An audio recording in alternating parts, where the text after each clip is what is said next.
एक दिन पहले तक जीडीपी ग्रोथ समेत जीएसटी, कार सेल्स और मैन्युफैक्चरिंग पीएमआई के आंकड़ों से सरकार जश्न में डूबी हुई थी। अर्थशास्त्रियों से लेकर सरकारी हलकों में खुशी की लहर थी। लेकिन शुक्रवार को एक आंकड़ा ऐसा आया जो सरकार के लिए बड़ी परेशानी का सबब बन सकता है। यह आंकड़ा है देश के विदेशी मुद्रा भंडार का।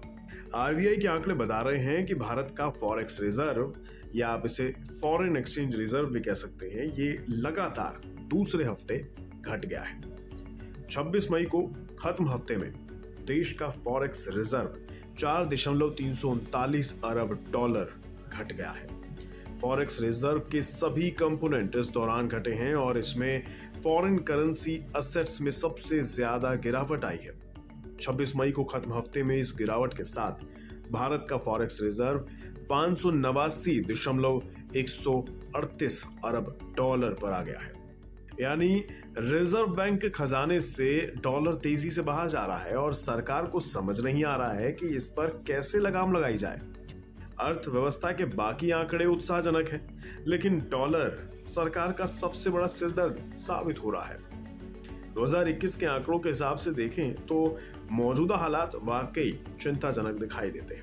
अक्टूबर 2021 में देश का फॉरेक्स रिजर्व 645 अरब के ऑल टाइम हाई पर पहुंच गया था। इस लेवल के हिसाब से देखें तो देश का फॉरेक्स रिजर्व 56 अरब डॉलर घट गया है। गुजरे फिजिकल के अंत यानी 31 मार्च 2023 को देश का फॉरेक्स रिजर्व 578.4 अरब डॉलर पर चला गया था। उसके बाद इसमें इजाफा हुआ, लेकिन अब एक दफा फिर बीते 2 हफ्ते से लगातार फॉरेक्स रिजर्व में गिरावट का सिलसिला जारी है। लेकिन सवाल ये उठ रहा है कि जब इकोनॉमी को लेकर बढ़िया आंकड़े आ रहे हैं, शेयर मार्केट में तेजी का दौर बना हुआ है, तो आखिर फॉरेक्स रिजर्व घट क्यों रहा है? इसका जवाब है रुपए की कमजोरी।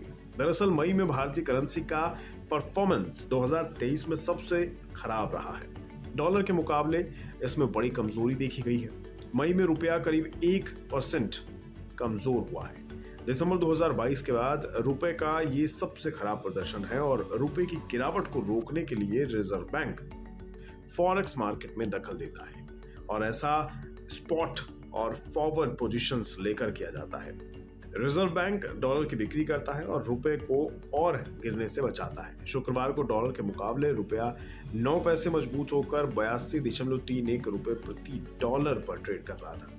डॉलर में कमजोरी और घरेलू शेयर बाजार में तेजी की बदौलत रुपए में ये मजबूती दिखाई दे रही है। दूसरी तरफ गुरुवार को रुपए में अच्छी खासी तेजी रही।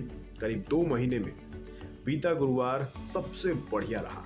मजबूत जीडीपी आंकड़ों की बदौलत रुपए में ये मजबूती दिखाई दी।